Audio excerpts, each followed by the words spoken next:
Hello, my name is Roy Bowler, and welcome to my podcast special about school counselors in America. To explore this topic, I will be talking to two Marquette Master's students and a Marquette professor. By listening to this podcast, I hope you gain a better understanding of school counselors in America and their current state in schools. Ultimately, I hope you're inspired to advocate for more school counselors in our schools. Once again, I am Roy Bowler, and please enjoy my podcast. This is Counseling America. Let's start out by defining school counselors. According to the American School Counselor Association, or the ASCA, a counselor is someone who helps all students in the areas of academic achievement, career, and social and emotional development to ensure today's students become the productive and well-adjusted adults of tomorrow. Maybe you remember counselors in your school as someone who helped you sign up for classes, handed out college application details, or someone who came around whenever there was a crisis. Maybe you had a great relationship with your counselor. Maybe your school had a few counselors and each counselor knew and understood the needs of their students. If this was your experience, well, consider yourself lucky. Most students have an experience similar to the first scenario I mentioned. And according to the Education Trust and the ASCA, nearly 8 million students in America do not have any access to a counselor at their school. The numbers are staggering. The ASCA recommends the ratio of students to school counselors be 250 to 1, and across all schools, the average student to counselor ratio is 464 to 1, nearly doubling the recommended ratio. And according to an article from The Atlantic titled "The Undervaluing of School Counselors," the ratio in California is 822 to 1. According to the ACLU, nearly 2 million students are in schools with police officers, but no counselors. To me, these numbers were absurd considering the impact that counselors can have on a student's life. Again, according to the same article from The Atlantic, students who drop out of high school or never graduate from college, often without knowing it, are setting themselves up to earn half as much as a college graduate does. High schools, however, provide counselors who help guide students through a crucial sequence of choices about whether and where they will go to college and how they will pay for it to stave off disaster.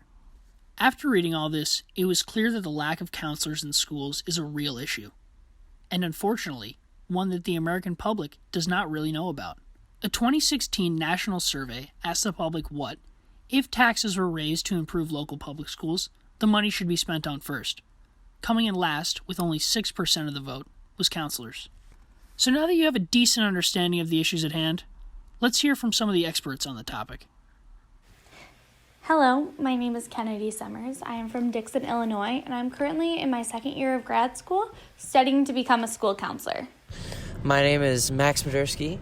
I am a psychology and education double major from Beloit, Wisconsin. I asked both Kennedy and Max why they wanted to become counselors. Their answers were quite similar. I wanted to become a school counselor after experiencing a lack of counselors within my hometown. There are many challenges I faced in high school and college that may not have been so problematic if I had the guidance that I needed growing up. The reason I decided to become a school counselor actually is kind of a more sad story. So normally when people decide they want to follow some sort of major or track, it's because of influential people that they've had in their life. Unfortunately for me, it was the lack of influential people that I decided that school counseling was what I wanted to do. To get a more nuanced definition of a counselor's role, I asked Kennedy and Max for their definitions.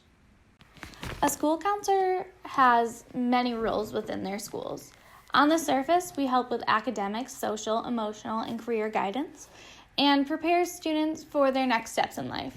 Underneath all of that, school counselors help teach emotions. We teach students how to advocate for themselves. We act as liaisons between students, parents, and administrators, and foster an environment of growth and learning. We also act as teachers and statisticians using school data to implement programs and lessons into areas of need.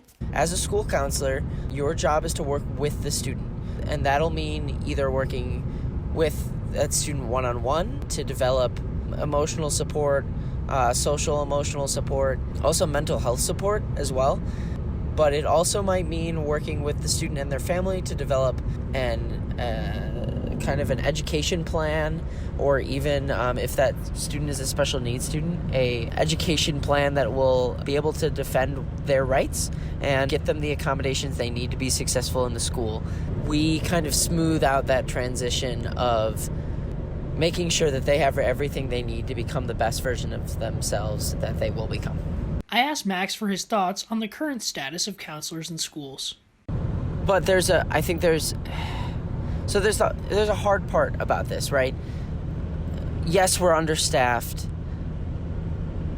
but sometimes that comes down to a school's budget. So is it the fact that we're understaffed because people don't think that mental health and having like a school counselor as an advocate for students is important? Or are we understaffed because the education system as a whole is underdeveloped and underfunded? He ultimately believes that the lack of counselors is a part of a larger issue with the American school system. So I would say yes, I think there need to be more school counselors at every level in the education system. But if we're going to do that, then we need to rewrite our education system. I mean, if you look at like a school classroom now and then compare it to a school classroom 100 years ago, they're the exact same. I asked Kennedy some ways she would recommend that people advocate for more counselors. That is a great question, and one that is very popular among school counselors today. How can we prove to the world and our communities our importance when many people have no idea what we do? The best answer is through the use of data. We collect data to implement the programs, and we collect data after we do our programs and our lessons to sort of show like this was their effect. So we have that tangible evidence to prove that, and it's really hard to argue with numbers. Also for advocacy, taking more opportunities such as this to talk about what I do, and also really emphasize the effect that school counselors have on their schools and in turn the community. Max gave his final thoughts on what he wants people to take away.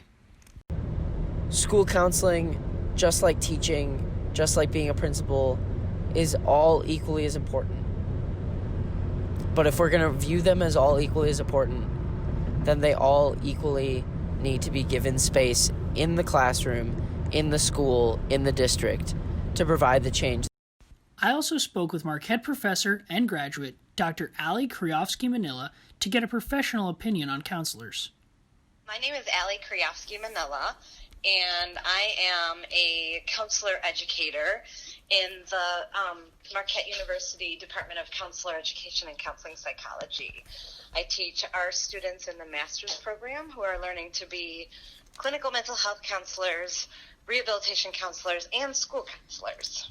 And I've been there for going my second year as a professor at Marquette. I wanted to get her opinion on some misconceptions about counselors. I think maybe one of the things that people assume about counselors, whether it's school counselors or in-office mental health counselors, is that their job is to give advice. And in actuality, their job is not at all to give advice, but really to empower the clients, or in schools' cases, the students that they're working with, to figure out how to solve their own problems, how to figure out their own coping issues. So it's I think the biggest misconception is just that you'll go see a counselor and they'll tell you what to do. And often they won't tell you what to do, and they're really not supposed to. They're supposed to help people empower themselves to figure out what to do on their own. I was curious to find out what the lack of counselors may stem from. Dr. Kriofsky-Manila believes that the changes in teachers' unions a few years ago in the state of Wisconsin is a large reason. This, I think, made a job that's already a very difficult job more difficult. Classroom sizes were expanded, and teacher and other school worker benefits were reduced. And so I think what happens is that the funding streams just don't show value in education overall. And one of the last things to go will be something like a counselor in a school, because people often see that as more of a luxury item, which in my opinion, it's really not.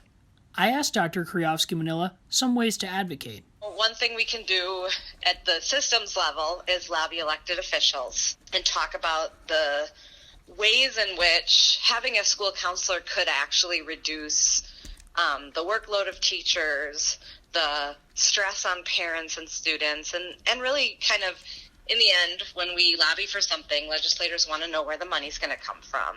And in my opinion, having counselors available, whether that's in schools or otherwise, really can be a overarching or long-term cost savings, because people who have access to mental health counseling, people who have access to learning coping skills, are less likely then to experiencing low income and poverty and homelessness. And so I think we can find that, I believe, a cost savings for the whole community eventually. Dr. Kryovsky-Manila shared a story about her daughter's school.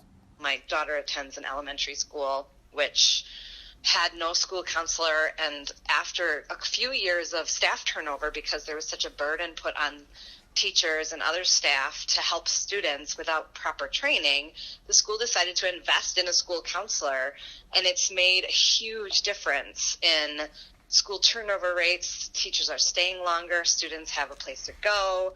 Parents can use this as an example to show the administrators at their child's schools. And ultimately, Dr. Kryovsky-Manila stressed getting the word out. My big message that I always want to share is that advocating, especially calling legislators, it's not fun, it's not exciting, but it's so important. But the main message is just that schools need to have funding for mental health. Schools need to have funding for mental health counselors, school counselors that are working in the building who can serve the students. So, by now you have a good understanding of what school counselors do and their current state in schools. I hope this podcast has inspired you to advocate for the need for more school counselors. There are so many ways to do so. Like Kennedy said, talk to people about this. Most people have no idea that this is even an issue. Or, as Dr. Kryovsky-Manila suggests, get on the phone and make some calls to legislators. It's what they're in office for. So, if you liked this podcast, pass it on so more people can be informed and be advocates. A special thanks to our guests Kennedy Summers, Max Madursky, and Dr. Ali Kryovsky-Manila. Also, a special thanks to Dr. Carice Callender for doing a ton of hard work behind the scenes. Once again, thanks for listening to my podcast, and please advocate. I'm Roy Bowler, and this has been Counseling America.